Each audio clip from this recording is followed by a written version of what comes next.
হযরত ইব্রাহিম আলাইহিস সালাতু ওয়াস সালাম ইসমাঈলকে বললেন, ইয়া বুনাইয়া ইন্নী আরা ফিল মানামি আন্নী আযবাহুকা ফানজুর মাযা তারা ইয়া আবাতি ফাআল মা তু'মার সাতাজিদুনি ইনশাআল্লাহ মিনাস সাবিরিন।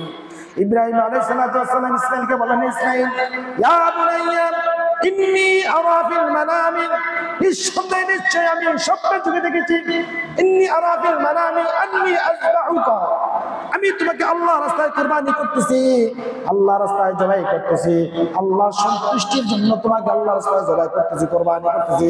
ফানজুর মাযা তারা, সুতরাং এই ব্যাপারে তোমার কি অভিমত, এই ব্যাপারে তোমার কি সিদ্ধান্ত, তোমার কি ফয়সালা?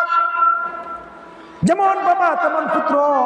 ইসমাঈল আলাইহিস সালাম সাথে সাথে জবাব দিলেন, ইয়া আবাতি ফাআল মা তু'মার সাতাজিদুনি ইনশাআল্লাহ মিনাস সাবিরিন।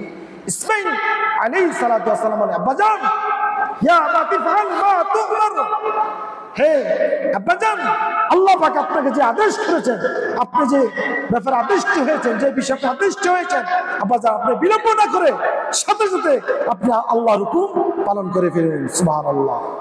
অর্থাৎ আমি কুরবানি হওয়ার জন্য, আল্লাহর রাস্তায় জীবন দেওয়ার জন্য আমি সম্পূর্ণ প্রস্তুত, ইনশাআল্লাহু মিনাস সাবিরিন।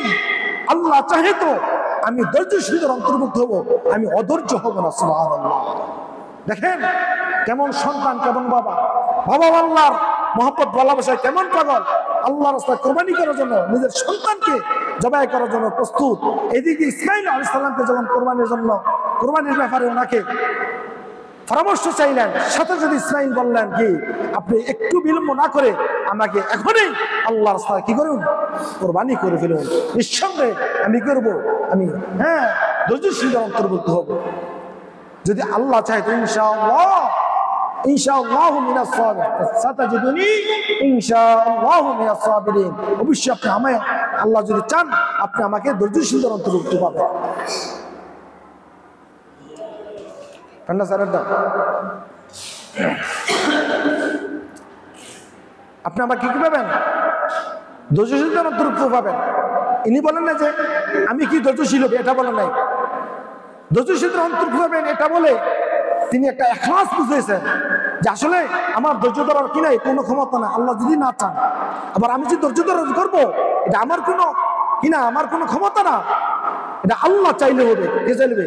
আর অন্যান্য ব্যক্তিরা যেরকম ধৈর্যশীল, আমিও তাদের মতো একজন ধৈর্যশীল হবো।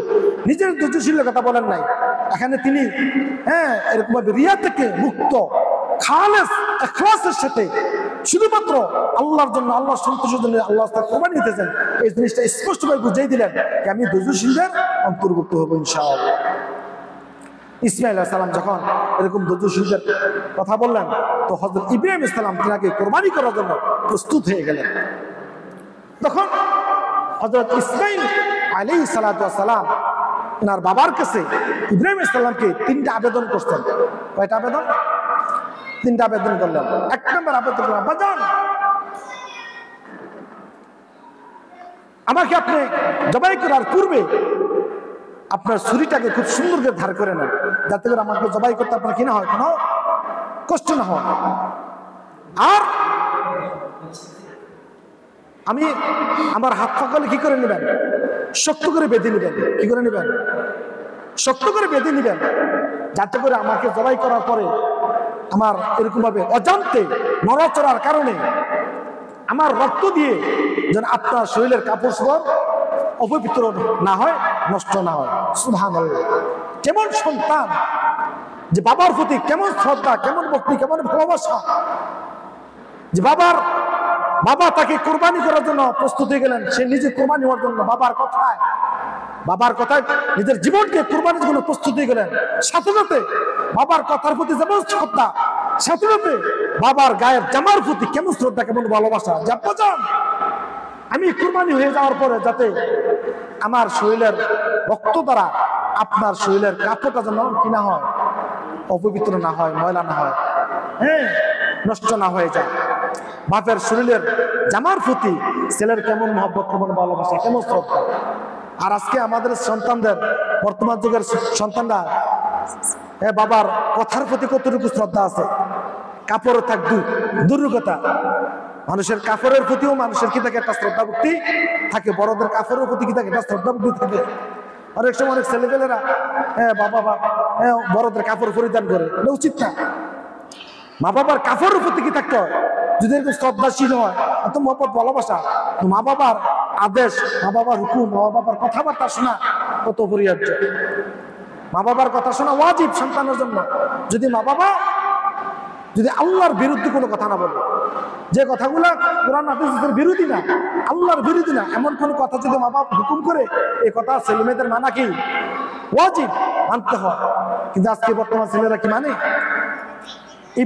ইসমাইল আলাইহিস সালাম সর্বপ্রথম আবেদন করলেন, আব্বা যান আপনি কি করবেন, আমার হাত পাগুলো বেঁধে নেবেন, যাতে করে আপনার কি না হয়, শরীরের কাপড়টা আমার রক্ত দিয়ে এরকম নষ্ট না হয়ে যায়।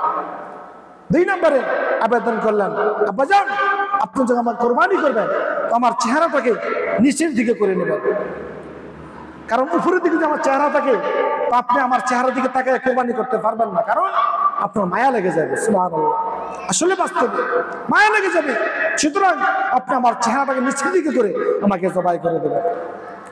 3 নম্বর আবেদন, আব্বা যান যখন আমি কোরবানি হয়ে যাব, তোমার আমার এই রক্ত মাখা কাপড় চোপড় গুলা গিয়া আমার আম্মা জানকে দিবেন, যাতে করে আম্মা জান আমার এই কাপড় গুলা দেখে আমার মৃত্যুর যন্ত্রণা তিনি যে কি করতে পারেন, লাঘব করতে পারেন, কিছুটা স্বস্তি লাভ করতে পারেন। কারণ সন্তানের কাপড় চোপড়, সন্তানের ব্যবহৃত জিনিস মা বাবার কাছে কি লাগে, দেখলে খুব ভালো লাগে, খুব ভালো লাগে। সন্তান দূরে থাকলে বা মৃত্যুবরণ করলে তার কাপড় চোপড় দেখে মা বাবা কি করতে পারেন, তার নিজকে সন্তানও দিতে পারেন। সুবহানাল্লাহ, আসলে বাস্তবে তাই। শুধু সন্তান না, যার সাথে যার মহব্বত থাকে, ভালোবাসা থাকে, তার প্রত্যেকটা বস্তুর সাথে কি থাকে, মহব্বত ভালোবাসা থাকে, এটাই তার বাস্তব। যেমন লাইলির জন্য মজনু খুব পাগল ছিল। কি ছিল? পাগল ছিল। তো লাইলির বাড়ির কুত্তা একটা এরকম ভাবে বাইর হয়েছে। বাইর হওয়ার পরে মজনু কি করছে, কুত্তারে সুমা দিতেছে, কুত্তার ফায়ের মধ্যে সুমা দিতেছে। তো মানুষে বলে, আরে মজনু তুই পাগল, তো আসলে হেসা পাগল। পাগল যে কি হেসা পাগল, কুত্তার ফায়ে সুমা দিতেছে। তো মজনু কি কয়, আরে তোরা কি বুঝলি, আমি যে কুত্তার মধ্যে আমার লাইলির গ্রাম ভাই। কার গ্রাম ভাই? লাইলির গ্রাম ভাই। হ্যাঁ, মজনু কি কয়, আমরু ওয়ালা দিয়ারে দিয়ারে লাইলা উকাব্বির দাল জিদারা ওয়া দাল জিদারা وما حب الديار شغبنا قلبي ولكن حب من سكن الديار। মজনু বলতেছে, আরে আমি তো লাইলির বাড়ির প্রত্যেকটা জিনিসের মধ্যে কার গ্রাম পাই? লাইলির গ্রাম পাই। আমি আসলে এগুলোর মহব্বত ভালোবাসা, এগুলো আমার অন্তরে না। মহব্বত ভালোবাসা মূলত কি, লাইলির মহব্বত ভালোবাসা অন্তরে থাকার কারণে লাইলির বাড়ির প্রত্যেকটা জিনিসের মধ্যে আমার কি আছে, মহব্বত ভালোবাসা আছে। তো যাদের প্রতি মহব্বত ভালোবাসা থাকে, তাদের প্রত্যেকটা জিনিস কি থাকে, মহব্বত ভালোবাসা থাকে। ইসমাইল আলাইহিস সালাম এই সুবাদে তার মা বললেন কি, যে আমার কাপড় চোপড় গিলা আমার মা বাবা, আমার আম্মার জান কি গিয়ে দিবেন।